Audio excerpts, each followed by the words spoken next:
सो हम स्टार्ट करने वाले हैं क्लास 12th के डिफरेंट चैप्टर्स की सीरीज़। और फर्स्ट वीडियो में हम डिस्कस करेंगे उस चैप्टर का थ्योरेटिकल पार्ट, जो भी इंपॉर्टेंट फॉर्मूले हैं या जो भी इंपॉर्टेंट कॉन्सेप्ट होंगे। उसके बाद जो नेक्स्ट वीडियो आएगी उसमें हम डिस्कस करेंगे जितने भी कॉन्सेप्चुअल क्वेश्चंस हैं या प्रीवियस ईयर क्वेश्चन उस चैप्टर से बनते हैं, वो सारे हम स्टडी करेंगे अपनी नेक्स्ट वीडियो में।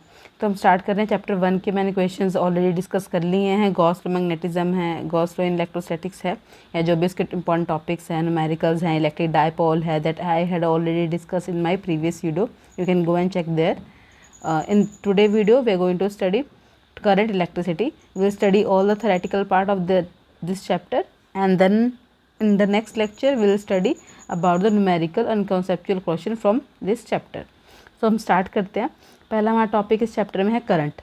चैप्टर का नाम क्या है? Current electricity. तो पहला टॉपिक हम पढ़ने वाले हैं करंट को। तो करंट क्या है? बचपन से आप पढ़ते आ रहे हो कि जब भी हमारे पास कोई कंडक्टर होता है, कंडक्टर में पता है हमें, कंडक्टर में क्या होता है? फ्री इलेक्ट्रॉन्स प्रेजेंट होते हैं। तो उस कंडक्टर में जब भी फ्री इलेक्ट्रॉन्स मूव करते हैं तो क्या बनाते हैं? इलेक्ट्रिक करंट प्रोड्यूस करते हैं। ठीक है, तो वहीं से डेफिनेशन आती है, rate of flow of electrical charge through any cross sectional of a conductor is known as electric current. Electric current को हम रिप्रेजेंट करते हैं आई से, which is equal to delta Q upon delta T. Delta Q क्या है? यहाँ पे charge है, और डेल्टा टी क्या है? यहाँ पे टाइम है। या फिर हम ये भी लिख सकते हैं डिफरेंशियल फॉर्म में कि जो आई होता है वो D Q upon D T के बराबर होता है। अब यहाँ पे जो करंट की डायरेक्शन है वो पता कैसे लगती है? ठीक है, तो हम यहाँ पे बोलते हैं कि जो करंट की डायरेक्शन है वो होती है direction of positive charge. Positive charge अगर हमारे पास नहीं है, क्योंकि कंडक्टर्स में हमारे पास क्या प्रेजेंट होते हैं? इलेक्ट्रॉन्स प्रेजेंट होते हैं। तो इलेक्ट्रॉन की जो डायरेक्शन होगी उससे ऑपोजिट डायरेक्शन हो जाएगी हमारे करंट की। जैसे कि हम यहाँ से देख सकते हैं कि हमारे पास कंडक्टर है, कंडक्टर में फ्री इलेक्ट्रॉन प्रेजेंट है, दिख रहे हैं हमें यहाँ पे। हमने इसे अटैच कर दिया बैटरी से, तो बैटरी का पॉजिटिव टर्मिनल ये रहा, क्योंकि हमें पता है इलेक्ट्रॉन जो है नेगेटिवली चार्ज हैं तो वो मूव करेंगे टुवर्ड द पॉजिटिव टर्मिनल। ठीक है, तो करंट जो इलेक्ट्रॉन की डायरेक्शन है वो तो ये हो जाएगी। अगर इलेक्ट्रॉन की डायरेक्शन इधर हो जाएगी तो करंट की डायरेक्शन ऑब्वियसली क्या हो जाएगी? इधर। तो हम ये कह सकते हैं कि it is always opposite to direction of current. ठीक है, या तो आप ये बोल दो कि हमारी जो डायरेक्शन है वो डायरेक्शन पॉजिटिव चार्ज की डायरेक्शन के बराबर होगी, या फिर ऑपोजिट होगी डायरेक्शन ऑफ इलेक्ट्रॉन्स के, दोनों एक ही बात है। ओके, नेक्स्ट हमारे पास है positive to the direction of flow of negative charge. ऐसा यूनिट करंट की एम्पियर होती है, और हम करंट को कैसे मेजर कर सकते हैं? मिली एम्पियर में, माइक्रो एम्पियर में। मिली एम्पियर क्या होता है? 10⁻³ एम्पियर, और माइक्रो कितना होता है? 10⁻6 एम्पियर। ठीक है, नेक्स्ट हमारे पास करंट डेंसिटी। अब करंट डेंसिटी का मतलब क्या है? जब भी आपको वर्ड डेंसिटी दिख जाए तो ये होता है पर यूनिट एरिया। ठीक है, तो किसी भी कंडक्टर में पर यूनिट एरिया में कितने करंट प्रेजेंट है उसे बोलते हैं करंट डेंसिटी। ठीक है, हमें याद रखना कि जो करंट डेंसिटी है वो वेक्टर क्वांटिटी है, जबकि करंट जो होता है वो स्केलर क्वांटिटी होता है। ठीक है, नेक्स्ट है flow of electric charge in a metallic conductor among the solid. All the metals are good conductors of electricity. The cause of conductance is free electron. जैसे हमारे पास डिफरेंट मटेरियल्स होते हैं, डिफरेंट मटेरियल्स में current भी different वजह से होता है ना, डिफरेंट रीजंस होते हैं कि क्यों करंट है। तो अगर हमारे पास सॉलिड्स हैं तो सॉलिड्स में याद रखना, सॉलिड में क्या होते हैं? फ्री इलेक्ट्रॉन्स जो होते हैं उनकी वजह से कंडक्शन होती है। जबकि हम बात करें लिक्विड की, तो लिक्विड में हमारे पास जो होते हैं इलेक्ट्रोलाइट होते हैं, या जो आइंस होते हैं पॉजिटिव और नेगेटिव आइन, वो रिस्पॉन्सिबल होते हैं किसके? करंट के लिए। ठीक है, तो याद रखना अगर हमारे पास सॉलिड कंडक्टर है तो उसमें क्या है? इलेक्ट्रॉन प्रेजेंट है, वो इलेक्ट्रॉन की वजह से कंडक्शन होती है। अगर हमारे पास लिक्विड है तो लिक्विड में क्या प्रेजेंट होते हैं? आयंस प्रेजेंट होते हैं, पॉजिटिव और नेगेटिव आयन, उसकी वजह से कंडक्शन होती है, उसकी वजह से ही करंट होता है। ठीक है, नेक्स्ट जो बहुत इंपॉर्टेंट टॉपिक है, जो +2 में बिल्कुल नया टॉपिक पढ़ने वाले हैं, that is a drift velocity. ठीक है, अब ड्रिफ्ट वेलोसिटी का मतलब क्या है? ड्रिफ्ट वेलोसिटी हम यहाँ समझ सकते हैं कि हमारे पास जो कंडक्टर है, कंडक्टर के अंदर फ्री इलेक्ट्रॉन्स प्रेजेंट है। ठीक है, और electron at a room temperature, अगर हम बात करें यहाँ पे रूम टेम्परेचर की, तो उनका जो मोशन होता है वो रैंडम होता है। इलेक्ट्रॉन जो है रैंडमली मूव करते हैं। ठीक है, जैसे ही मैं अपने इस कंडक्टर को किससे कनेक्ट कर दूँगी? बैटरी से कर दूँगी। ठीक है, बैटरी का मतलब क्या है? कि एक डायरेक्शन देनी है इलेक्ट्रॉन के मोशन को, या इलेक्ट्रॉन के फ्लो को हमने एक डायरेक्शन देनी है। तो डायरेक्शन देने के लिए हमने क्या कर दी? बैटरी से कनेक्ट कर दिया। अब बैटरी का ये टर्मिनल कौन सा है? पॉजिटिव है। ये टर्मिनल कौन सा है? नेगेटिव है। तो जितने भी इलेक्ट्रॉन प्रेजेंट होंगे वो सारे कहाँ मूव करने लग जाएंगे? पॉजिटिव टर्मिनल की तरफ। तो सारे इलेक्ट्रॉन जो है वो इस डायरेक्शन में क्या हो जाएंगे? अलाइन हो जाएंगे। ठीक है, तो इलेक्ट्रॉन्स को जब हम अपने कंडक्टर को इलेक्ट्रिक फील्ड में रखते हैं या फिर बैटरी से कनेक्ट करते हैं, तो जो इलेक्ट्रॉन की डायरेक्शन है वो एक हो जाती है और इलेक्ट्रॉन किसी पर्टिकुलर वेलोसिटी से मूव करने लग जाते हैं, ठीक है। तो जिस वेलोसिटी से इलेक्ट्रॉन मूव करते हैं कंडक्टर में, उसी को बोला जाता है ड्रिफ्ट वेलोसिटी, ठीक है। तो वो हम पढ़ने वाले, डेफिनेशन देख लेते हैं। It is defined as the average velocity with which free electron move towards the positive end of conductor under the influence of external electric field. ये अभी हमने डिस्कस किया है कि जब मैं अपने कंडक्टर को बैटरी से कनेक्ट कर दूंगी तो जो अलाइनमेंट ऑफ इलेक्ट्रॉन्स है वो क्या हो जाएगी, एक डायरेक्शन में अलाइनमेंट हो जाएगी, जिसकी वजह से हमारे पास क्या जाएगा, करंट आ जाएगा। तो क्या वेलोसिटी होती है इलेक्ट्रॉन की मूव करता है जब वो कंडक्टर के अंदर, उसी को कहा जाता है ड्रिफ्ट वेलोसिटी, ठीक है। जैसे हमारे पास यहाँ पे कंडक्टर था, हमने उसे कनेक्ट कर दिया बैटरी से, तो हमें क्या मिल जाएगी यहाँ पे ड्रिफ्ट वेलोसिटी, ठीक है। अगर मैं ऐसे रैंडमली स्कैटर्ड इलेक्ट्रॉन्स की बात करूँ, इस केस में क्या होती है हमारी ड्रिफ्ट वेलोसिटी, इस केस में हमारी जो ड्रिफ्ट वेलोसिटी होगी, या ड्रिफ्ट वेलोसिटी नहीं होगी, थर्मल वेलोसिटी हो सकती है। रूम टेम्परेचर पे जो वेलोसिटी होती है उसको बोलते हैं थर्मल वेलोसिटी, ठीक है। तो मान लो कि मेरे पास एक इलेक्ट्रॉन यहाँ पे प्रेजेंट है, कलर चेंज कर, एक इलेक्ट्रॉन यहाँ प्रेजेंट है, उसकी डायरेक्शन ये है, दूसरा इलेक्ट्रॉन प्रेजेंट है, उसकी डायरेक्शन इधर है, ठीक है। तो ये जो डायरेक्शंस होती हैं वो क्या कर देती है, एक दूसरे को कैंसिल कर देती हैं, अपोज कर देती हैं, ठीक है। एक इलेक्ट्रॉन ऐसे जा रहा है, दूसरे इलेक्ट्रॉन से टकरा रहा है उससे, तो स्पीड क्या हो रही है, कम हो रही है। तो हम कह सकते हैं जो थर्मल वेलोसिटी है रूम टेम्परेचर पे किसी भी कंडक्टर की, वो कितनी होती है, 0। थर्मल वेलोसिटी नहीं, एवरेज थर्मल वेलोसिटी। एवरेज का मतलब क्या होता है कि जितने हमारे पास इलेक्ट्रॉन्स थे उन सबको ऐड कर दिया है ना, एवरेज ऐसे निकलता है V1 + V2 + V3 and so on Vn/n, ऐसे निकलेगी एवरेज थर्मल वेलोसिटी। और थर्मल वेलोसिटी क्या होती है, 0। थर्मल वेलोसिटी है क्या, रूम टेम्परेचर पे इलेक्ट्रॉन की जो नेट वेलोसिटी होती है उसको कहा जाता है थर्मल वेलोसिटी, ठीक है। जैसे हम इसे बैटरी से कनेक्ट कर देंगे, देखो हमारे पास फर्स्ट इलेक्ट्रॉन जो है उसकी वेलोसिटी क्या बन जाएगी, फाइनल वेलोसिटी, इनिशियल U1 थी, फाइनल हम मान लेते हैं V1, ठीक है। तो इक्वेशन ऑफ मोशन से हम लिख सकते हैं कि V1 = U1 + AT1। वैसे मेरे पास दूसरा अगर इलेक्ट्रॉन होगा तो उसकी क्या हो जाएगी, V2 = U2 + AT2। थर्ड की क्या हो जाएगी, V3 = A3 U3 + AT3 and so on. तो ऐसे बहुत सारे हमारे पास n इलेक्ट्रॉन है, तो n इलेक्ट्रॉन की लास्ट में मैं लिख सकती हूँ Vn = U1 + AT⁴n, ठीक है। ऐसा हम लिखते हैं, ओके। अब हमारे पास क्या है कि एवरेज वेलोसिटी आ गई है। अगर मुझे एवरेज वेलोसिटी निकालनी है तो what is the formula for average velocity, this will be equal to V1 + V2 + V3 and so on Vn/n, ठीक है। हम वैल्यू सब्स्टिट्यूट कर देंगे यहाँ पे, तो क्या आएगी हमारे पास वैल्यू, ठीक है। U1 और A वाले पार्ट को अलग अलग कर लेते हैं, तो that will B U1 + U2 and so on Un/n, ठीक है। प्लस हमारे पास A कॉमन आ जाएगा यहाँ पे, और साथ क्या आ जाएगा T1 + T2 + T3 and so on Tn/, ठीक है।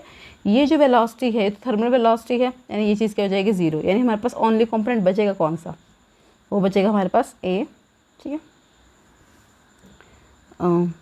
T1 T2 हमारे पास आएगा टाउ अपॉन कितना आ जाएगा, ये जो हमारे पास टर्म बचेगी वो बन जाएगा टाउ n। अब टाउ n क्या है, टाउ n को हम बोलते हैं रिलैक्सेशन टाइम, क्या बोलते हैं, रिलैक्सेशन टाइम, ठीक है। अब रिलैक्सेशन टाइम है क्या, रिलैक्सेशन टाइम जो है वो टाइम है between 2 successive collision, relaxation time. इसका मतलब ये है कि एक इलेक्ट्रॉन अगर इस डायरेक्शन में मूव कर रहा है और दूसरा इलेक्ट्रॉन मेरा इस डायरेक्शन में मूव कर रहा है, तो बिना टकराए जितना डिस्टेंस 2 इलेक्ट्रॉन ट्रैवल करते हैं, ठीक है, विदाउट अ कोलिजन, उसको बोला जाता है मीन फ्री पाथ, और उस टाइम को बोला जाता है रिलैक्सेशन टाइम, ठीक है। तो इसको रिप्रेजेंट किससे करते हैं, हम टाउ से करते हैं, ठीक है। अब अगर मैं बात करूँ कि इलेक्ट्रॉन के पास, क्योंकि इलेक्ट्रॉन मूव कर रहे हैं इलेक्ट्रिक फील्ड में, तो इलेक्ट्रिक फोर्स कितनी होती है, इलेक्ट्रिक फोर्स की मैं बात करूँ तो कितनी होती है, that is equal to F = QE, right, F = QE। अब यहाँ पे देखो इलेक्ट्रिक फील्ड है तो इलेक्ट्रिक फील्ड का ई कॉम्पोनेंट तो रहेगा ही, चार्ज क्या है यहाँ पे, इलेक्ट्रॉन प्रेजेंट है, तो फोर्स किसके बराबर हो जाएगी, Q × E के। फोर्स का फॉर्मूला एक और होता है हमारे पास, फोर्स = हमने पढ़ा होगा बचपन में, F किसके बराबर होता है, MA के, ठीक है। ये भी फोर्स है, ये भी फोर्स है, इक्वेट करेंगे तो क्या लिखेंगे, MA = EE, ठीक है। एक अगर मैं यहाँ से वैल्यू निकालूँ A की, तो वो किसके बराबर होगी, EE/m, ठीक है। A की वैल्यू मेरे पास यहाँ से क्या आ जाएगी, EE/m।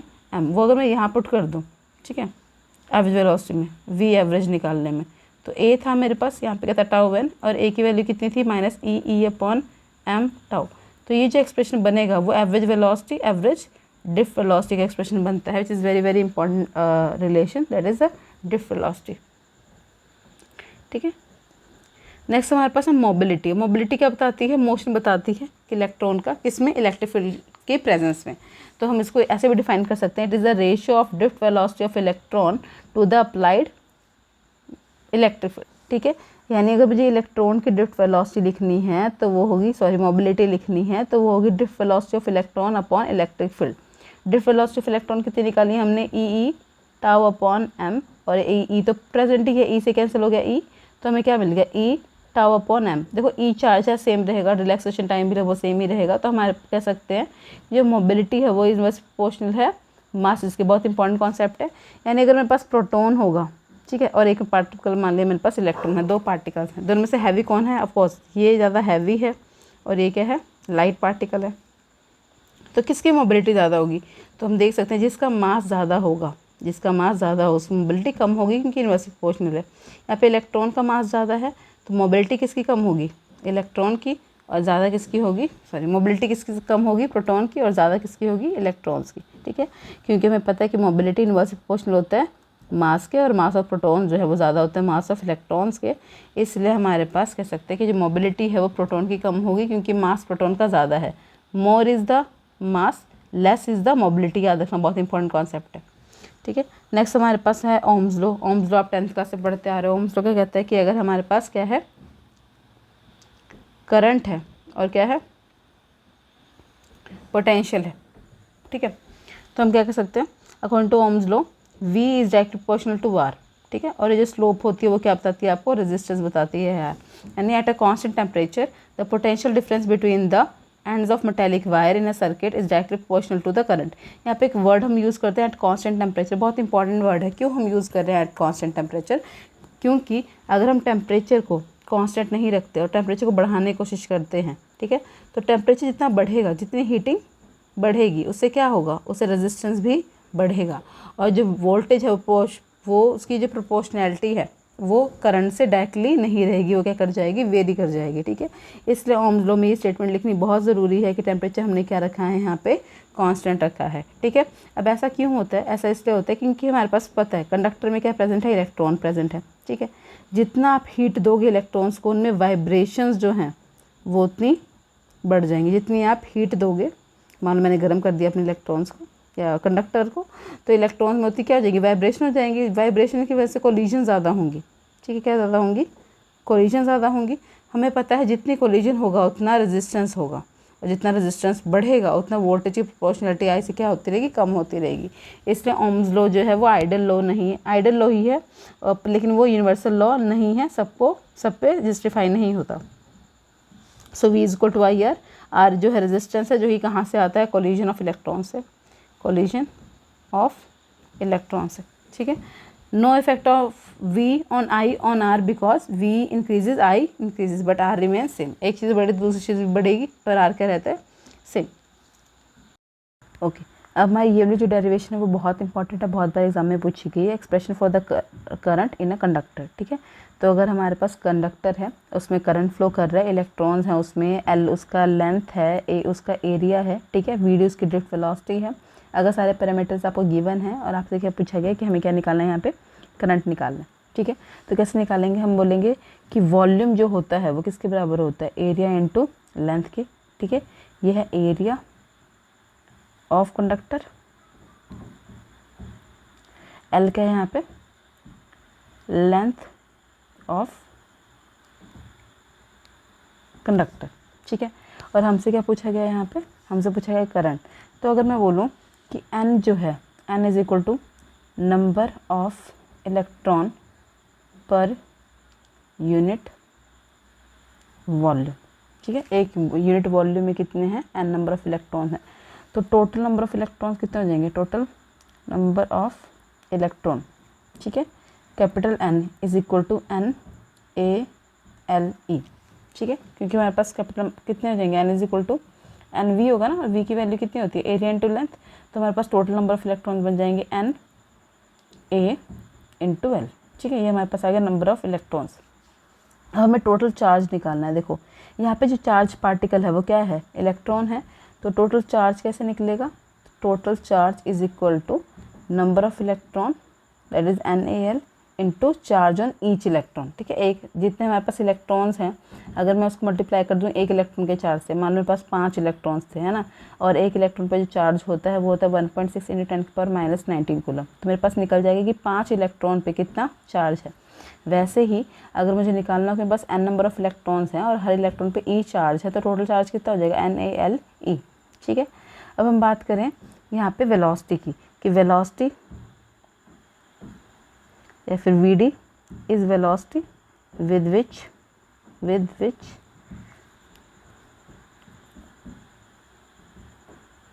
electrons are drifting in conductor. ठीक है, तो वेलोसिटी है जिसका इलेक्ट्रॉन क्या कर रहे हैं, ड्रिफ्ट कर रहे हैं कंडक्टर्स में। तो अगर मैं लिखूं वेलोसिटी का फॉर्मूला क्या होता है, velocity is equal to distance upon time. तो डिस्टेंस कितना है, कितना डिस्टेंस में कंडक्टर जो इलेक्ट्रॉन है वो मूव कर रहे हैं, वो है L डिस्टेंस में।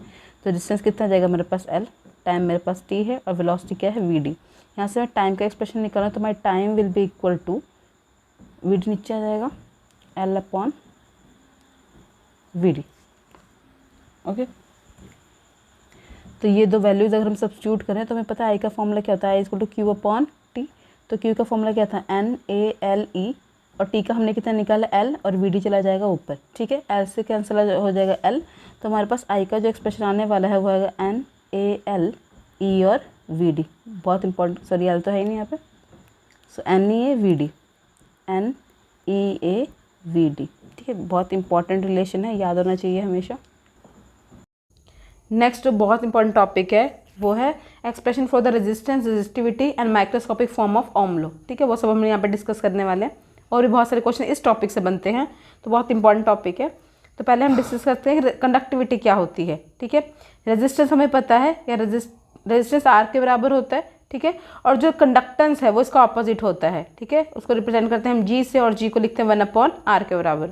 आपने 10th क्लास में पढ़ा होगा अपना कि जो रेजिस्टेंस है वो डायरेक्टली प्रोपोर्शनल होता है लेंथ के। इसका मतलब कि अगर मैं कंडक्टर की लेंथ को इंक्रीज कर दूंगी तो मेरी जो कोलिजन ऑफ इलेक्ट्रॉन्स हैं, ठीक है, रास्ता क्या हो जाएगा, नैरो हो जाएगा। नैरो की वजह से जो कोलिजन्स हैं वो बहुत ज़्यादा हो जाएंगी और कोलिजन के बढ़ने से रेजिस्टेंस भी क्या कर जाएगा, बढ़ जाएगा।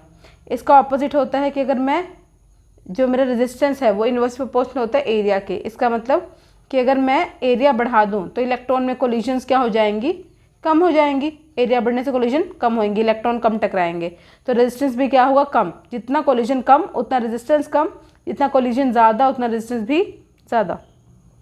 तो अगर इन दो फैक्टर को कंबाइन करते हैं तो हम लिखते हैं R is proportional to L upon A। Proportionality का साइन हटाते हैं तो लिखते हैं constant which is rho L upon A। इस रो को कहा जाता है रेजिस्टिविटी और इसी को स्पेसिफिक रेजिस्टेंस भी कहते हैं।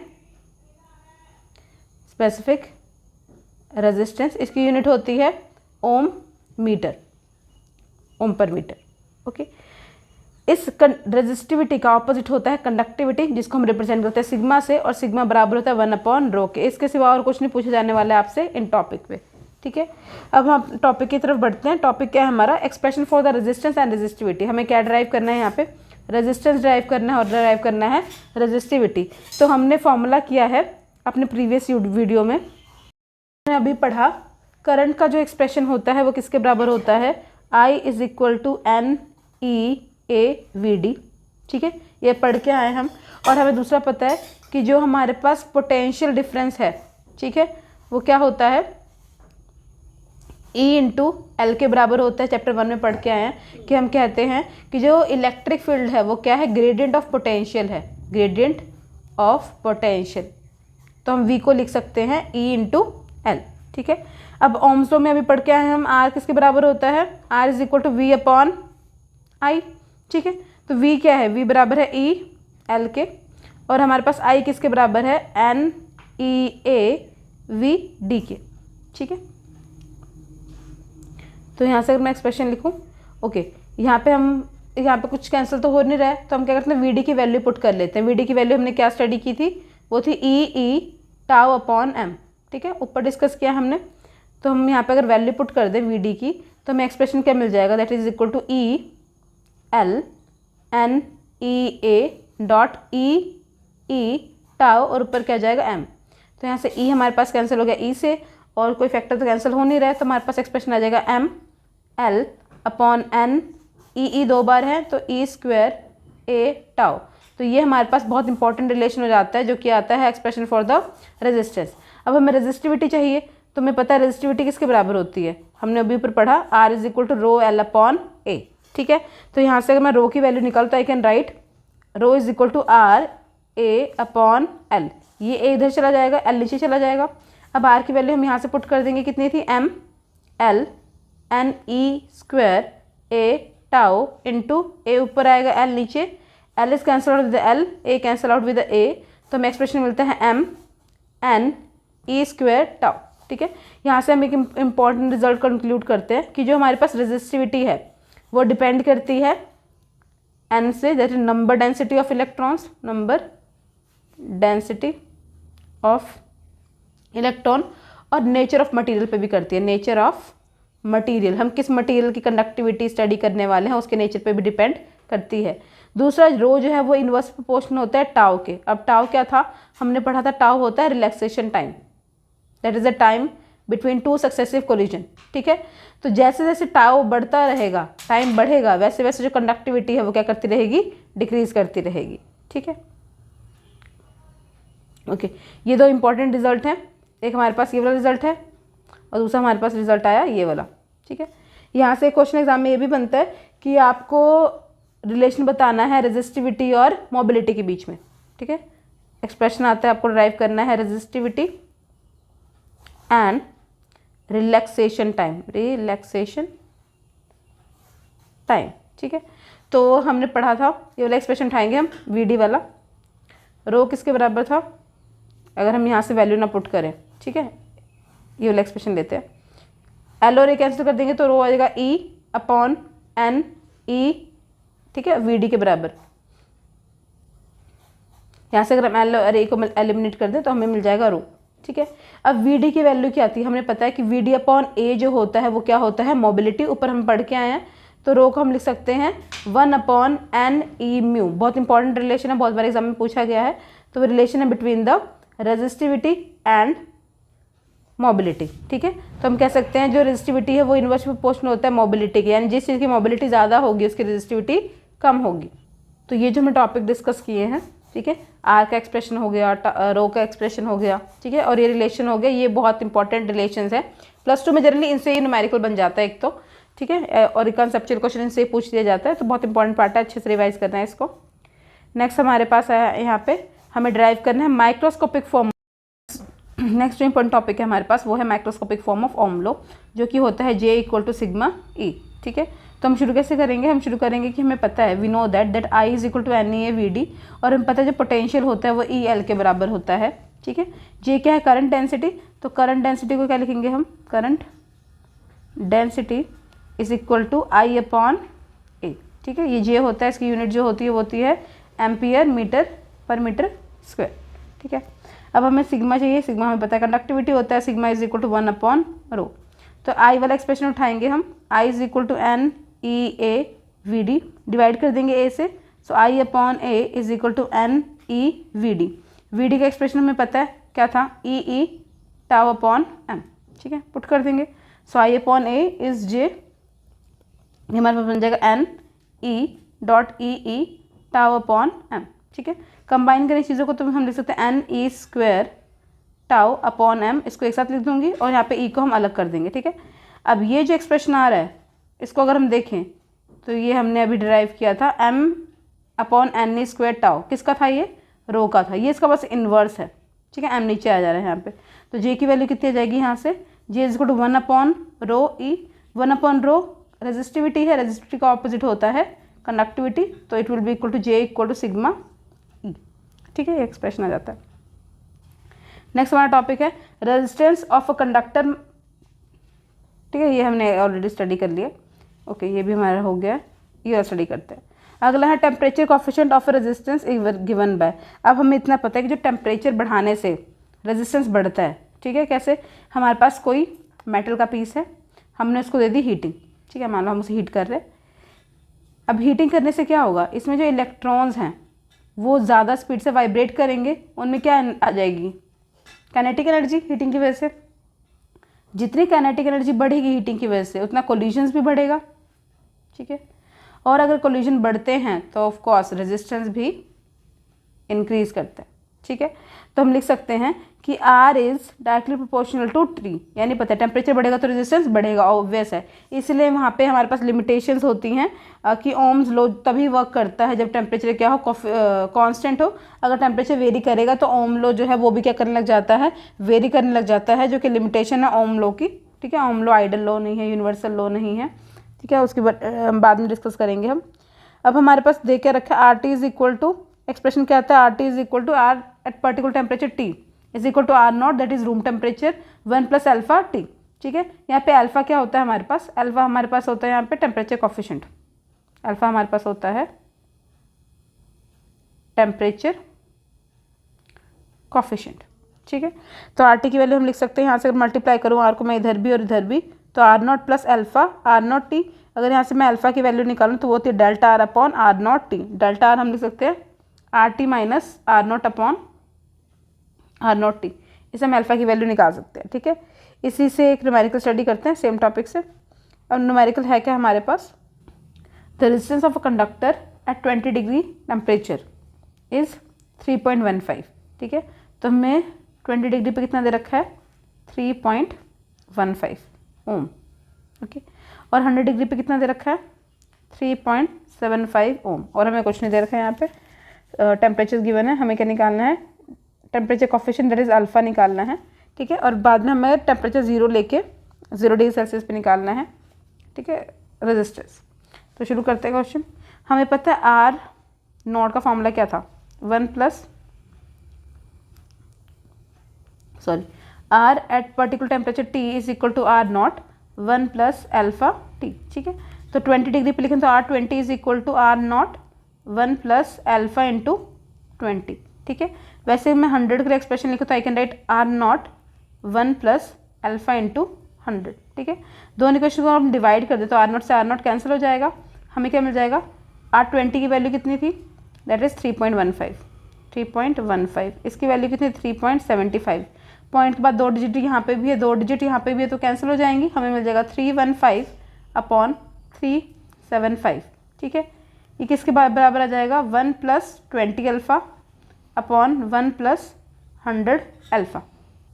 अब क्या करेंगे, यहाँ पे क्रॉस मल्टीप्लाई कर देते हैं, 315 1 plus 100 alpha is equal to 375 1 plus 20 alpha. Multiplication कर देते हैं अंदर, 315 plus 315 into 100 into alpha is equal to 375 plus 20 into 375 into alpha, ठीक है। अब इसको माइनस कर देते हैं, तो 375 में से 315 गए तो हमें मिलेगा यहाँ पे 60 ओनली, ठीक है।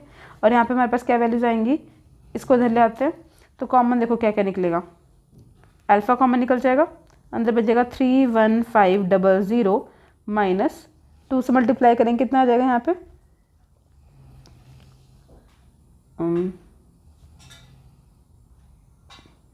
देखते हैं, तो हमारे पास आएगा लगभग 75000, ठीक है। इसको सॉल्व करेंगे, डिवाइड कर देंगे, इससे हमारे पास किसकी वैल्यू आ जाएगी, अल्फा की वैल्यू आ जाएगी, वो आप निकाल सकते हैं, ठीक है। नेक्स्ट है conductivity is a reciprocal of resistivity. हम पढ़ के आए हैं, हमारे पास अलग अलग मटीरियल के अलग अलग ग्राफ्स होते हैं और ये ग्राफ बहुत इंपॉर्टेंट है, बहुत बार एग्जाम में पूछे गए हैं। तो वैसे जनरली रेजिस्टिविटी कंडक्टर्स के लिए टेम्परेचर बढ़ाने पे बढ़ती है, ठीक है। टेम्परेचर बढ़ाने पे किसके लिए, कंडक्टर्स के लिए या मेटल्स के लिए। जैसे हमारे पास यहाँ पे हो गया कॉपर, निकल, जिंक, ये सारी मेटल्स हैं, ठीक है। इन सब के लिए जो है रेजिस्टिविटी बढ़ती है टेम्परेचर बढ़ाने से। दूसरा हमारे पास है ऐसा ग्राफ होता है एलॉयज़ का, एलॉयज़ कौन कौन से हमारे पास, निक्रोम है, एल्निको है, एक मैग्नीज़ है, ओके, कॉन्स्टेंटन है, ये सारे हमारे पास डिफरेंट मटेरियल्स होते हैं और उनके लिए जो ग्राफ आता है वो ऐसा आता है कि जो अलॉयज़ हैं उनकी कंडक्टिविटी बहुत ज़्यादा हाई रहती है, ठीक है। नेक्स्ट हमारे पास एक कॉपर का ग्राफ है, ये निक्रोम का ग्राफ है। और सेमीकंडक्टर में क्या होता है, जैसे टेम्परेचर बढ़ता है, ठीक है। अब सेमीकंडक्टर में देखो, सेमीकंडक्टर यानी सारे इलेक्ट्रॉन्स जो है वो मूव नहीं कर रहे हैं, सब कंडक्शन नहीं कर रहे हैं। जैसे हम टेम्परेचर बढ़ाएंगे इलेक्ट्रॉन क्या करने लग जाएंगे, कंडक्शन शुरू कर देंगे, तो कंडक्टिविटी बढ़ जाती है। तो इन केस ऑफ सेमीकंडक्टर हमारे पास रेजिस्टिविटी कम होती है टेम्परेचर बढ़ाने से। अगर रेजिस्टिविटी कम होती है तो कंडक्टिविटी इंक्रीज करती है, ठीक है। सेमीकंडक्टर है हमारे पास कौन कौन से, सिलिकॉन है, जर्मेनियम है, गैलियम आर्सेनाइड है, ठीक है। ये सारे जो भी हमारे पास क्या हैं, सेमीकंडक्टर्स हैं।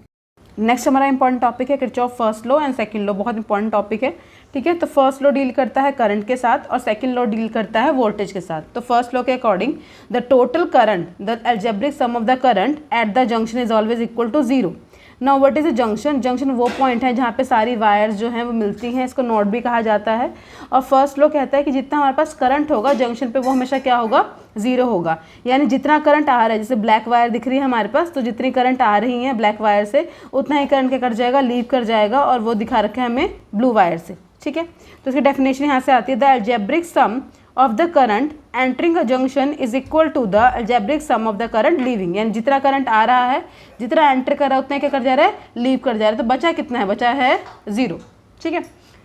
सेकेंड लॉ कहता है कि हमारे पास जो टोटल पोटेंशियल होगा, ठीक है, किसी भी क्लोज लूप में, इसलिए कंडीशन क्या होनी चाहिए कि आपका लूप जो है वो क्या होना चाहिए, क्लोज होना चाहिए। क्लोज लूप में ही केवीएल लगता है, ठीक है। तो जो टोटल हमारे पास पोटेंशियल ड्रॉप होगा या फिर पोटेंशियल इंक्रीज होगा, ड्रॉप मतलब पोटेंशियल कम हो रहा है और इंक्रीज मतलब पोटेंशियल बढ़ रहा है, ठीक है। जनरली हम वोल्टेज को लगाते कैसे हैं, वोल्टमीटर को पॉजिटिव नेगेटिव ऐसे कनेक्शन किया जाता है, ठीक है। तो जितना हमारे पास वोल्टेज ड्रॉप होगा और इंक्रीज होगा किसी भी क्लोज लूप में, वो हमेशा क्या होगा, 0। यानी जितना बढ़ा और जितना घटा दोनों कितने होने चाहिए, बराबर होने चाहिए, नेट क्या हो जाएगा, 0। तो डेफिनेशन पढ़ते हैं, इसे डेफिनेशन क्या है, the algebraic sum of the voltage drop और the voltage increase in a close loop is always equal to 0, that is summation of E minus I R is 0। E क्या है, ई ईएमएफ होती है, ठीक है, और आई हमें पता है करंट है, आर क्या है, रेजिस्टेंस है, दिया होगा, यूज करेंगे आगे न्यूमेरिकल्स में तो ज़्यादा क्लियर हो जाएगा। नेक्स्ट हमारे पास डिफरेंस, बहुत बार एग्जाम में पूछा जाता है, तो डिफरेंस ये बहुत बहुत इंपॉर्टेंट है, आप नोट कर लेना। सेकंड कहता है कि it is based upon the conservation of charge, यानी क्योंकि करंट है, करंट किससे आता है, करंट आता है चार्ज अपॉन टाइम से, ठीक है। तो it is based upon the conservation of charge, की चार्ज हमेशा क्या रहेगा, कंजर्व रहेगा, जितना चार्ज आया उतना ही चार्ज निकल गया, ठीक है। Next it helps to find the unknown current, ये क्या करता है, हेल्प करता है हमें फाइंड करने का करंट। जबकि वोल्टेज जो लो है, वोल्टेज बेसिकली एनर्जी से डील करता है, तो it deals with the conservation of energy. It helps to find the unknown voltage, तो ये क्या करता है, हमें किसी भी क्लोज लूप में कितनी वोल्टेज जो है, जो अननोन है, उसको फाइंड करने में हेल्प करता है, ठीक है। बहुत इंपॉर्टेंट लॉ है ये, एग्जाम में बहुत बार रिपीट हुए, तो बहुत अच्छे से करना है। ये तीन ही डिफरेंस है इनके, डिफरेंस आता है, सर के डायग्राम आने चाहिए, एंड दैट्स इट, इतना ही हमारे पास किरचॉफ लॉ है। इसके बाद हमारे पास नेक्स्ट टॉपिक है व्हीटस्टोन ब्रिज। व्हीटस्टोन ब्रिज से पहले हम साइन कन्वेंशन डिस्कस कर लेते हैं, जो कि वोल्टेज में यूज़ होती है। याद रखो, ये हमारे पास नेगेटिव होता है और ये वाला टर्मिनल क्या होता है, पॉजिटिव होता है, ठीक है। तो जब भी हम लो से हाई की तरफ जा रहे हैं, लो से हाई की तरफ जा रहे हैं, तो इंक्रीज कर रहे हैं, यानी जो वैल्यू लेनी है आपको पोटेंशियल की, वो क्या लेनी है, पॉजिटिव लेनी है, ठीक है। अगर हम क्या लगाते हैं, केवीएल लगाते हैं तो, ठीक है। अगर वहीं हम मूव करेंगे नेगेटिव, पॉजिटिव से नेगेटिव की तरफ, तो हम जो साइन लेंगे आगे, करंट का साइन लेंगे, वो क्या लेंगे, नेगेटिव, क्योंकि वोल्टेज क्या कर रही है यहाँ पे, डिक्रीज कर रही है, हाई टू लो जा रही है, ठीक है। दूसरा हम करंट रूल भी लगा सकते हैं, केसीएल भी लगा सकते हैं। उसमें क्या होगा, हम जिस डायरेक्शन में हैं, अगर उसी डायरेक्शन में करंट भी है, we both are moving in same direction, तो साइन का लेना है आपको आई का पॉजिटिव। लेकिन अगर हम मान लो इस डायरेक्शन में मूव कर रहे हैं और करंट जो है वो इस डायरेक्शन में है, लूप में हम करंट लेंगे, ठीक है। अगर हमारे डायरेक्शन जिसमें हम मूव कर रहे हैं और करंट की डायरेक्शन ऑपोजिट है, तो हम आई का साइन क्या लेंगे, नेगेटिव। बस ये साइन कन्वेंशन है, इसको यूज़ करके हम आगे वाले क्वेश्चंस करेंगे, ठीक है। तो हमारे पास टॉपिक क्या है, व्हीटस्टोन ब्रिज है। यहाँ पे व्हीटस्टोन ब्रिज क्या है, एक तरह का ब्रिज होता है जिसमें हमारे पास 4 रेजिस्टेंस अटैच होते हैं, ठीक है। और बेसिकली हम ये यूज़ करते हैं to find the unknown resistance in a circuit, ठीक है। हमारे पास सर्किट है, कोई रेजिस्टेंस है जिसकी वैल्यू हमें पता नहीं है, उसको फाइंड करने के लिए हम व्हीटस्टोन ब्रिज यूज़ करते हैं। अब व्हीटस्टोन ब्रिज जो है वो एक प्रिंसिपल पे काम करता है, जिसको बोलते हैं व्हीटस्टोन प्रिंसिपल। और व्हीटस्टोन प्रिंसिपल कहता है कि हमारे पास 4 रेजिस्टेंस हैं, ठीक है, और उनको मैंने ब्रिज की फॉर्म में अरेंज कर रखा है और बीच में मैंने अटैच कर दिया यहाँ पे गैल्वेनोमीटर, ठीक है। तो अगर ऐसी सिचुएशंस आ जाएं कि जिसमें रेशो जो है रेजिस्टेंस की वो क्या हो जाए, बराबर हो जाए, तो जो गैल्वेनोमीटर है वो क्या करेगा, नल डिफ्लेक्शन शो करेगा। नल डिफ्लेक्शन का मतलब क्या होता है कि इसमें रीडिंग क्या जाएगी, 0। गैल्वेनोमीटर में सेंटर में 0 होता है, यहाँ तक 30 तक की रीडिंग होती है, यहाँ पे भी 30 तक की रीडिंग होती है, ठीक है। तो अगर मेरा ब्रिज बैलेंस हो जाएगा, यानी मेरे पास रेशियोज जो होंगी वो इक्वल हो जाएंगी। कैसे, मान लो ये 5 हो गया, ये 10 हो गया, ये भी 5 है, ये 10 है। तो रेशो चेक करें तो यहाँ पे 1/2 की रेशो आ रही है, यहाँ पे भी 1/2 की रेशो आ रही है। तो अगर रेशो इक्वल हो जाती है तो जो गैल्वेनोमीटर है उसकी डिफ्लेक्शन क्या हो जाती है, नल हो जाती है, और इसी को बोलते हैं नल डिफ्लेक्शन प्रिंसिपल। और गैल्वेनोमीटर इसी पे काम करता है। हमारे पास 3 रेजिस्टेंस नोन होते हैं, फोर्थ की वैल्यू हम निकाल लेते हैं क्योंकि रेशोज क्या रहेंगी, सेम रहेंगी। ठीक है, अब प्रूफ आता है करने के लिए, कैसे हम प्रूफ करेंगे, तो हम प्रूफ करके स्टार्ट करते हैं। क्या हमारे पास 4 रेजिस्टेंस है, ठीक है, एक हमारे पास P है, एक Q है, एक R है, एक S है। ये बैटरी हमारे पास, ये बैटरी से करंट निकल रहा है कैपिटल I, क्या करंट निकल रहा है यहाँ से, कैपिटल I, ठीक है। यहाँ पे भी क्या कैपिटल I जा रहा है। अब यहाँ पे क्या आ गया, जंक्शन आ गया। जब भी जंक्शन आएगा या नोड मिलेगा तो करंट जो है वो 2 डायरेक्शन में ब्रेक हो जाते हैं, ठीक है। अगर मान लो 100 करंट आ रहा था तो 50 धर गया, 50 धर गया, पर हम श्योर नहीं ना कि 50-50 जाएगा, ठीक है। तो हम कहते हैं कुछ अमाउंट ऑफ करंट यानी I1 इधर चला गया और उसका बचा हुआ जो अमाउंट था, ठीक है, जैसे कि 20 गया होगा तो बचा कितना है, 100 - 20 यानी 80 कहाँ गया होगा, दूसरी तरफ। तो अगर I1 यहाँ पे गया है तो यहाँ पे कितना करंट जाएगा, I minus I1। Total current कितना था I, तो I माइनस I1। तो हम लिखते हैं करंट P में कितना है I1, R में कितना है I माइनस I1। अब यहाँ पे देखो, यहाँ पे फिर से एक नोड मिल गया। जहाँ नोड मिलेंगे वहाँ पे वायर जो है, करंट जो है वो क्या कर जाएंगे, ब्रेक कर जाएंगे, डिवाइड हो जाएंगे 2 पार्ट्स में, ठीक है। तो एक करंट नीचे आ गया, एक करंट इधर जा रहा है। तो ये जो करंट आ रहा है वो कहाँ जा रहा है, बेसिकली गैल्वेनोमीटर के पास। तो यहाँ पे करंट कितना आ जाएगा, IG। तो गैल्वेनोमीटर से जो करंट पास कर रहा है वो क्या है, IG। और Q से जो पास करेगा वो क्या होगा, यहाँ से आ रहा था I1, यहाँ से आ रहा था I1 और नीचे चला गया IG। तो क्या बचा हमारे पास, I1 माइनस IG। तो हमारे पास Q में जो करंट है वो क्या है, I1 माइनस IG है, ठीक है। और S में देखो, S में यहाँ से I माइनस I1 आ रहा था, ऐसे क्या आ रहा था, I माइनस I1, ठीक है। और ऊपर से आ गया AG, दोनों ऐड हो गए और यहाँ पे टोटल करंट कितना हो गया, I minus I1 plus IG। हमारे पास 4 करंट आ गए, ठीक है। अब हम क्या लगाएंगे, हम लगाएंगे यहाँ पे KVL या KCL, कोई भी लगा सकते हैं, ठीक है। अब पहले आपको यहाँ पे लूप कंसीडर करना है जब भी, तो लूप हम कौन सा ले लेते हैं, ध्यान यही देना है कि हमारी डायरेक्शन अगर करंट की डायरेक्शन सेम है तो साइन पॉजिटिव है, अगर ऑपोजिट है तो साइन नेगेटिव है। तो लूप लेते हैं ABDA, ABDA। लूप कैसा होता है, लूप मतलब जहाँ से स्टार्ट हो रहा है वहीं पे एंड करना चाहिए, वो एक लूप होता है। तो लूप लिया हमने ABDA। अब यहाँ से A से B की तरफ जाते वक्त रेजिस्टेंस क्या है हमारे पास, P, ठीक है। वोल्टेज लगा रहे हैं, वोल्टेज लगा रहे हैं यहाँ पे। तो रेजिस्टेंस क्या है हमारे पास P और करंट कितना है I1। तो रेजिस्टेंस हमें पता है ओम्स लॉ से किसके बराबर होता है, IR के बराबर होता है ना। तो I करंट लिख दिया, P के लिख दिया रेजिस्टेंस, ठीक है। फिर हमारे पास A से लेकर B पे गए, IP मिला, B से लेकर D तक जाएंगे, B से लेकर D तक क्या है हमारे पास, यहाँ पे गैल्वेनोमीटर मिल रहा है बीच में। गैल्वेनोमीटर का रेजिस्टेंस कितना है IG, करंट है IG और रेजिस्टेंस क्या है G, ठीक है। उसके बाद यहाँ पे हम मूव करें ऑपोजिट डायरेक्शन में। देखो करंट तो आ रहा था नीचे के डायरेक्शन में और हम मूव कर रहे हैं ऑपोजिट डायरेक्शन में। तो आपको क्या समझाया गया, साइन के लेना है माइनस का। करंट कितना था R में करंट है I माइनस I1 और रेजिस्टेंस क्या है इसका R, कितना होता है 0। अभी पढ़ के आए किरचॉफ लॉ में, the algebraic sum of voltage drop और voltage increase in a circuit is always equal to 0, right. अब नेगेटिव पार्ट है, इसको उधर ले जाओ तो हमारे पास एक्सप्रेशन आ जाएगा I1P plus IG is equal to I minus I1, यहाँ पे क्या आ जाएगा हमारे पास R, ठीक है। नेक्स्ट हमारे पास ये इक्वेशन आ गई 1। नेक्स्ट इक्वेशन हम बनाएंगे लूप BCDB से, BCDB, ठीक है। ये वाला लूप लिया है हमने। तो इस लूप में देखो B से C की तरफ जाते वक्त रेजिस्टेंस क्या है हमारे पास Q और करंट क्या है यहाँ पे I1 minus IG, right. C से लेकर D तक जाते हुए रेजिस्टेंस क्या है हमारे पास S और करंट क्या है I minus I1 plus IG, ठीक है। हम भी इस डायरेक्शन में है, करंट भी इस डायरेक्शन में। अब यहाँ पे देखो ऊपर जा रहा है, क्या ऊपर जा रहा है, यहाँ पे हमारा डायरेक्शन D से लेकर B तक जा रहे हैं, पर करंट क्या आ रहा है नीचे, तो हो जाएगा माइनस IG इक्वल टू 0। अच्छी चीज़ आ जाएंगे, ठीक है। डायरेक्शन सही ली हमने,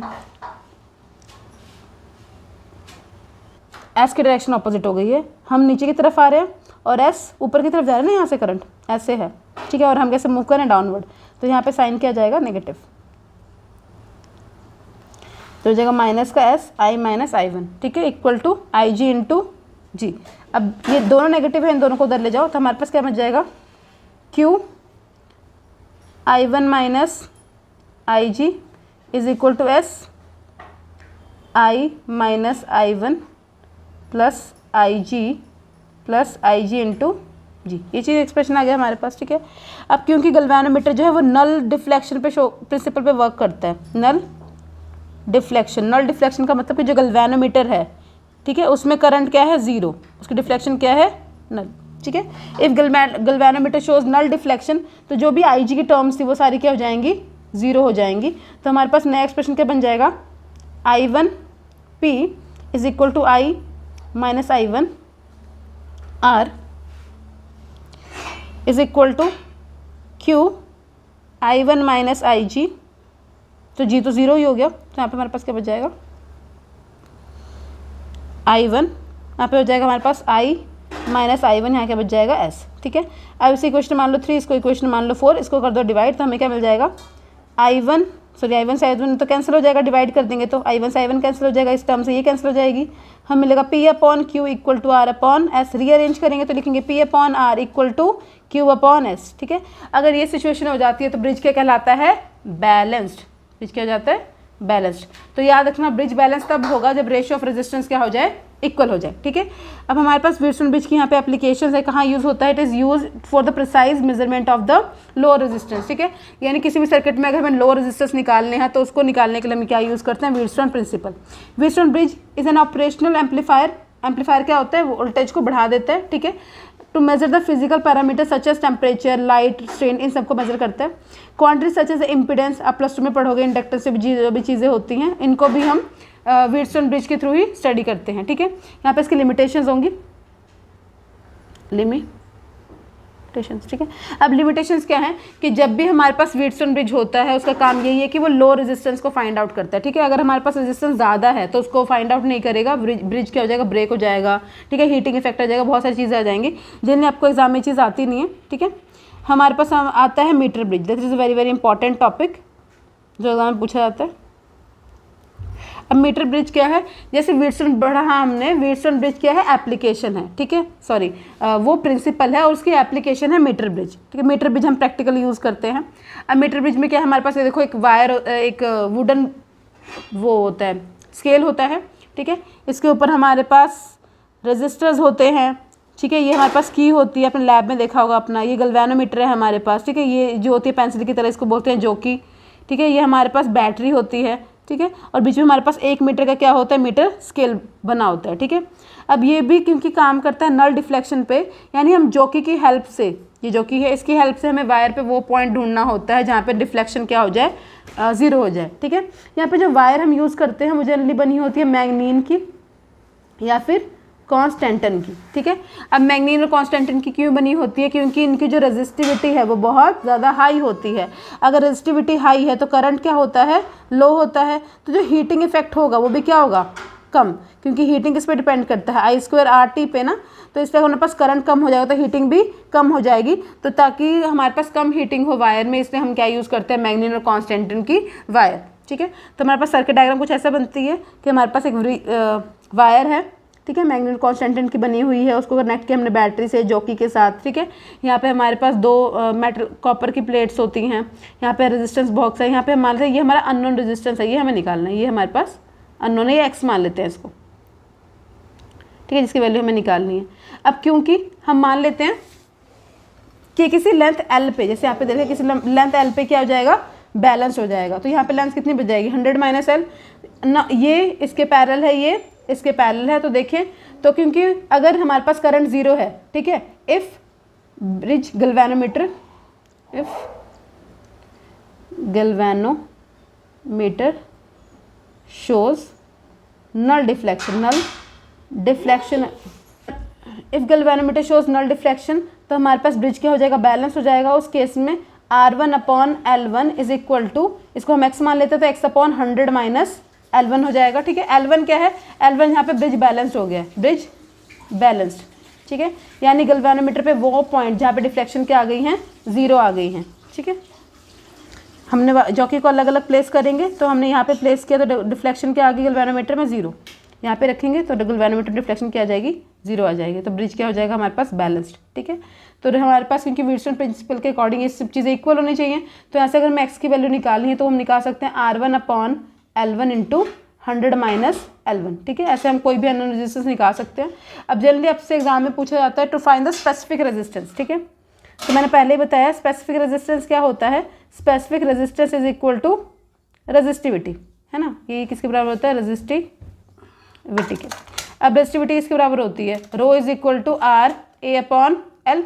तो आर की वैल्यू तो हमें ये निकाल ली है, अननोन रेजिस्टेंस हमारे पास ये है, तो हम यहाँ पे पुट कर देंगे R1 upon L1, 100 minus L1। Area दे रखा होगा आपके पास वायर का, ठीक है, और लेंथ पे आपको वायर की गिवन होगी, ठीक है। एरिया हम जनरली पाई आर स्क्वायर से निकालते हैं, पाई आर स्क्वायर से। क्यों, क्योंकि जो हमारे पास वायर होती है वो बहुत सारे सर्कल्स को मिलकर बनती है ना, एक वायर उसमें बहुत सारे सर्कल्स होते हैं, ठीक है। तो हम एरिया ऑफ सर्कल यूज़ करके, लेंथ यूज़ करके हम क्या निकाल लेते हैं, उसका स्पेसिफिक रेजिस्टेंस, ठीक है, एग्जाम में पूछा जाता है आपसे। नेक्स्ट हमारा टॉपिक है ईएमएफ और इलेक्ट्रोमोटिव फोर्स। तो ये क्या होती है, वो ईएमएफ वो नेसेसरी फोर्स है जो कि चाहिए किसी भी इलेक्ट्रॉन को मूव करने के लिए कंडक्टर में, ठीक है, उसे बोलते हैं ईएमएफ। अगर हमारे पास ईएमएफ नहीं होगा तो हमारे पास जो इलेक्ट्रॉन्स हैं वो सर्किट में मूव भी नहीं करेंगे, ठीक है, और हमारे पास कोई भी करंट नहीं होने वाला है, ठीक है। हमारे पास दो चीज़ें होती हैं, एक होता है ईएमएफ और एक होता है टर्मिनल पोटेंशियल, दो चीज़ें होती हैं, ठीक है। ईएमएफ क्या है, ईएमएफ वो पोटेंशियल है जबकि सर्किट क्या है, ओपन। अगर सर्किट हमारे पास ओपन है तो करंट क्या है, जीरो। उस टाइम पे बैटरी की जो भी पोटेंशियल है उसे बोलते हैं ईएमएफ, ठीक है। जब सर्किट क्लोज हो गया, सर्किट क्लोज हो जाएगा तो करंट फ्लो करने लग जाएगा। अगर करंट फ्लो करेगा तो रेजिस्टेंस भी आ जाएगा, तो वोल्टेज क्या कर जाएगी, यहाँ पे ड्रॉप, वोल्टेज हो जाएगी ड्रॉप, वोल्टेज कम हो जाएगी अगर आई और आई मूव करने लग जाएगा, क्योंकि वी किसके बराबर होता है, आई आर के, ठीक है। तो हमारे पास यहाँ पे वोल्टेज क्या हो जाएगी, कम हो जाएगी, उसको बोलते हैं टर्मिनल पोटेंशियल। तो याद रखना ईएमएफ की वैल्यू हमेशा टर्मिनल पोटेंशियल से क्या होती है, ज़्यादा होती है। और रिलेशन होता है ईएमएफ और टर्मिनल पोटेंशियल में, E is equal to V minus I R, ठीक है, सॉरी उल्टा हो गया, V is equal to E minus I R, ठीक है। V क्या है, टर्मिनल पोटेंशियल, E क्या है, EMF of the cell, I क्या है करंट और R क्या है रेजिस्टेंस। बहुत इंपॉर्टेंट फॉर्मूला है, ठीक है, बहुत बार पूछा जाता है एग्जाम में। तो V is equal to E minus I R. Terminal potential हमेशा कम होता है क्योंकि करंट अगर सर्किट में फ्लो करेगा तो वोल्टेज हमेशा क्या होगी, ड्रॉप होगी। इससे जो टर्मिनल पोटेंशियल है उसकी वैल्यू हमेशा ईएमएफ से क्या आती है, कम आती है, ठीक है। अब बैटरी है, बैटरी में हमारे पास केमिकल प्रेजेंट होते हैं, तो बैटरी का एक क्या होता है, यहाँ पे इंटरनल रेजिस्टेंस भी होता है, इंटरनल रेजिस्टेंस, ठीक है, उसको हम डिनोट करते हैं आर से। दो तरह के रेजिस्टेंस होते हैं, एक इंटरनल, एक स्मॉल आर, एक कैपिटल आर, ठीक है। स्मॉल आर क्या है, इंटरनल रेजिस्टेंस है जो कि ईएमएफ के साथ और बैटरी के साथ एसोसिएट होता है, जबकि आर जो है वो वायर है, जो मटेरियल आपने यूज़ किया है, आपने बल्ब यूज़ किया, जो भी लोड आपने यूज़ किया है उसके साथ एसोसिएट होता है, ठीक है। जब भी आपके पास ईएमएफ है यानी बैटरी है तो आपके पास इंटरनल रजिस्टर ऑलरेडी प्रेजेंट है, उसके साथ ही है, ठीक है। और ये जो आर रेजिस्टेंस होगा वो आपको प्रोवाइडेड होगा due to wire, due to bulb या जो भी चीज़ें हैं आपके पास। तो दो अलग अलग चीज़ें हो जाती है हमारे पास, ठीक है। तो नेट अगर मुझे निकालना होता है पोटेंशियल तो मैं निकालती हूँ E is equal to R plus R. ऐसा क्यों, क्योंकि हमारे पास दो रेजिस्टेंस आ जाते हैं उसके केस में, V नहीं, यहाँ पर करंट आएगा, सॉरी, करंट किसके बराबर हो जाएगा, E is equal to I is equal to E upon R plus R, ठीक है। आर के इंटरनल रेजिस्टेंस और आर क्या है हमारे पास जो रेजिस्टेंस है वायर की वजह से। अब ईएमएफ जो बैटरी है पास जो अरेंजमेंट होती है वो दो तरह की होती है, cell in series and cell in parallel, ठीक है।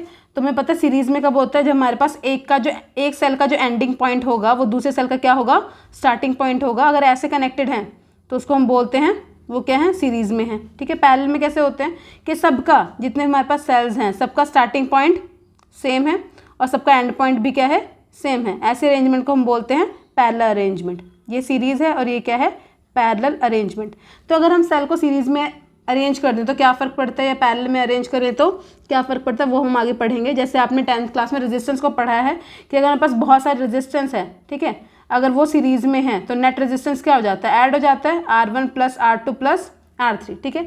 वैसे अगर रेजिस्टेंस हमारे पास पैरेलल में है तो वो कैसे ऐड होते हैं, 1/R is equal to 1/R1 plus 1/R2। I hope आपको पता होगा, तो ये तो बताने की जरूरत है नहीं कि पैरेलल में जो है इन्वर्स होकर ऐड होते हैं और सीरीज में जो है रेजिस्टेंस वो सिंपली क्या हो जाते हैं, ऐड हो जाते हैं।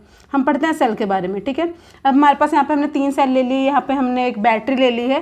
तो अगर हमारे पास 3 सेल्स हैं, ठीक है, तो हर सेल का अपना इंटरनल रेजिस्टेंस भी होता है। तो 3 सेल का इंटरनल रेजिस्टेंस कितना होगा, E1 R1, E2 R2 और E3 R3, ठीक है।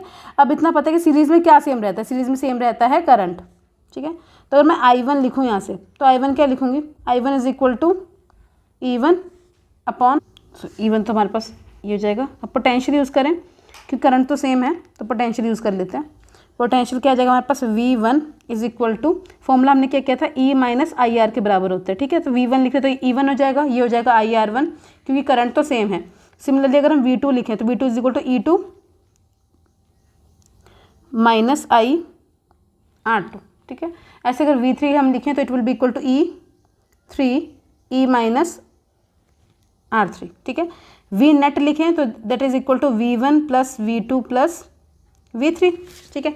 वैल्यूज पुट कर दो। V1 की कितनी आई थी हमारे पास, E1 minus IR1, E1 minus IR1 plus E2 minus IR2 plus E3 minus IR3, ठीक है। यहाँ पे कंबाइन करें E1 plus E2 plus E3 को एक साथ लिख लेते हैं कंबाइन करके ब्रैकेट में, और यहाँ पे हमारे पास क्योंकि I कॉमन है तो I कॉमन निकाल लेंगे, क्या आ जाएगा R1 प्लस R2 प्लस क्या आ जाएगा हमारे पास यहाँ पे R3, ठीक है। ऐसा आ गया। अगर हम कंपेयर करें इसे इस रिलेशन से ES is equal to IRS, ठीक है। अगर हम कंपेयर करें 1 और 2 को तो कंपेयर करें तो हमें ES किसके बराबर मिल जाएगा, ES is equal to E1 plus E2 plus E3, ठीक है। वैसे RS किसके बराबर मिल जाएगा, R1 plus R2 plus R3, ठीक है। अगर सेम, बस याद क्या रखना है यहाँ पे कि सेम पोलैरिटी के हैं, यानी सेम अरेंजमेंट है, पॉजिटिव नेगेटिव, ठीक है, ऐसे अरेंजमेंट है पॉजिटिव नेगेटिव, तो हमें क्या करना है, सिंपल सबको ऐड करना है। जिसकी पोलैरिटी ऑपोजिट हो जाएगी, एक या दो जितने भी सेल की पोलैरिटी क्या हो जाएगी ऑपोजिट, उनको क्या कर देंगे हम माइनस। जैसे कि ऐसा कुछ अरेंजमेंट है, नेगेटिव पॉजिटिव नेगेटिव पॉजिटिव, ये पॉजिटिव नेगेटिव हो गया, ठीक है। ये E1 है, ये E2 है, ये E3 है, ये E4 है। तो यहाँ पे E नेट निकालने के लिए I will add E1 plus E2 plus E3 minus E4, क्योंकि इसकी पोलैरिटी क्या है, नेगेटिव है, ये ऑपोजिट हो जाएगा, ठीक है। लेकिन रेजिस्टेंस हमेशा चाहे सेम पोलैरिटी को चाहे ऑपोजिट पोलैरिटी को, they will always add up, okay. हमेशा क्या हो जाएंगे, वो ऐड हो जाएंगे, याद रखना है। अगला हमारे पास है पैरेलल में। पैरेलल अरेंजमेंट क्या होती है, अभी बताया मैंने, जिनके स्टार्टिंग पॉइंट, सेल के अगर स्टार्टिंग पॉइंट और एंड पॉइंट क्या है हमारे पास सेम है, तो वैसे अरेंजमेंट को हम बोलते हैं पैरेलल अरेंजमेंट।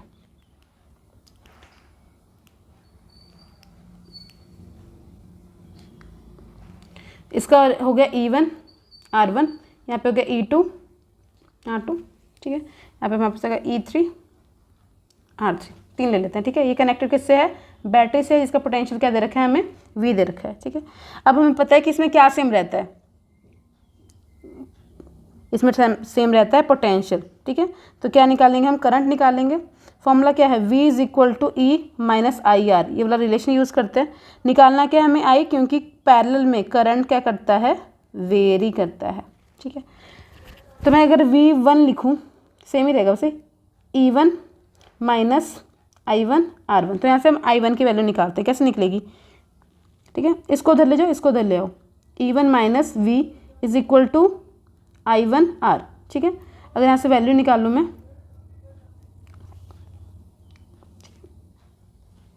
ओके, क्या वैल्यू है हमारे पास यहाँ पे, I1 R1 is equal to E minus V, ठीक है। R1 को डिवाइड कर देंगे यहाँ से, तो क्या वैल्यू हो जाएगी हमारे पास, so I1 will be equal to E1 minus V, this is R1, this is R1, ठीक है। ये हमारे पास वैल्यू आ गई I1 की। सिमिलरली हम वैल्यू किसकी निकाल सकते हैं, I2 की। तो I2 कितना हो जाएगा, same E2 upon R2 minus V upon R2। Similarly हम I3 की वैल्यू निकाल लेंगे, that will be equal to E3 upon R3 minus V upon R3। बहुत इंपॉर्टेंट डेरिवेशन है, बहुत बार एग्जाम में रिपीट हुई है सेम डेरिवेशन, ठीक है, कि हमें इक्विवेलेंट रेजिस्टेंस निकालना है when cells are in parallel, ठीक है। तो अच्छी तरह करनी है इनको। अब नेट हमें टोटल करंट कितना आएगा, वो आएगा I1 plus I2 plus I3, ठीक है। I1 की वैल्यू कितनी है यहाँ पे, E upon R1 minus V upon R1, इसकी कितनी थी, E2 upon R2 minus V upon R2 plus E3 upon R3 minus V upon R3, ठीक है। अब यहाँ पे क्योंकि V सेम है तो कंबाइन करो, E1 अपॉन R1 को अलग लिखो, E2 upon R2, E3 upon R3, इसको एक ब्रैकेट में रखा, माइनस V हमने निकाल लिया कॉमन, क्या बच जाएगा यहाँ पे, 1 upon R1 plus 1 upon R2 plus 1 upon R3, ठीक है। हमारे पास आएगा करंट, नेट करंट, ठीक है। कंपेयर हमें सेम फॉर्मूले से करना है, V इक्वल टू IR से। तो क्या करेंगे, इस डिवाइड कर देते हैं पूरी इक्वेशन को, 1 अपॉन R1, इस टर्म से पूरे को डिवाइड कर देते हैं, ठीक है। तो क्या मिलेगा, I अपॉन नीचे आ जाएगा 1/R1 + 1/R2 + 1/R3, ठीक है। इक्वल में क्या आ जाएगा हमारे पास यहाँ पे E1/R1, E2/R2, E3/R3, ठीक है। किससे डिवाइड किया हमने? इस वाली टर्म से डिवाइड किया, क्योंकि v का कोफिशिएंट हमें 1 चाहिए ना, क्योंकि एक्सप्रेशन क्या था हमारे पास, v = E - IR, यानी v का कोफिशिएंट 1 चाहिए, तब कंपेयर कर सकते हैं हम, ठीक है। तो क्या करेंगे यहाँ पे, डिवाइड कर देते हैं, अपॉन क्या जाएगा हमारे पास यहाँ पे 1/R1 + 1/R2 + 1/R3, ये चीज़ आ गई हमारे पास। और यहाँ पे हमारे पास आ जाएगा अकेला v। अब v को इधर ले आओ और करंट वाली चीज़ को, इस एक्सप्रेशन को इधर ले आओ और v को उधर, तो v की वैल्यू कितनी आ जाएगी, v = E1 अपॉन, अगर एलसीएम ले लें हम इस चीज़ का, ठीक, अपॉन R1, या रहने देते हैं, इससे ईजी रहेगी कैलकुलेशन, R2 + E3/R3 अपॉन कितना जाएगा 1/R1 + 1/R2 + 1/R3, ठीक है। यहाँ पे क्या एक्सप्रेशन हमारे पास करंट माइनस का आ जाएगा, और यहाँ पे मिल जाएगा 1/R1, 1/R2, 1/R3, ठीक है। ये जो हमारा एक्सप्रेशन आएगा, कंपेयर करें हम इसको तो v = E equivalent - I R equivalent होता है, ठीक है। कंपेयर करें तो E इक्विवेलेंट की वैल्यू कितनी आएगी, E equivalent = E1/R1 + E2/R2 + E3/R3 upon 1/R1, 1/R2, 1/R3, ये कितना आ गया हमारा E इक्विवेलेंट। और हमें R इक्विवेलेंट निकालना, that will be equal to 1/1/R1 plus, ठीक है। अगर आपके पास से बहुत सारे रेजिस्टेंस 4 है तो भी हम 4 लगा के इसको भी यूज़ सॉल्व कर सकते हैं, ठीक है। 2 के लिए जनरली एग्जाम में आता है, ठीक है। 3 के लिए, 4 के लिए भी आप कर सकते हैं। तो ये हमने किया, ये पूरी समरी, पूरा चैप्टर की कंप्लीट हो गया हमारा चैप्टर 2। नेक्स्ट वीडियो में हम करेंगे इसके न्यूमेरिकल्स।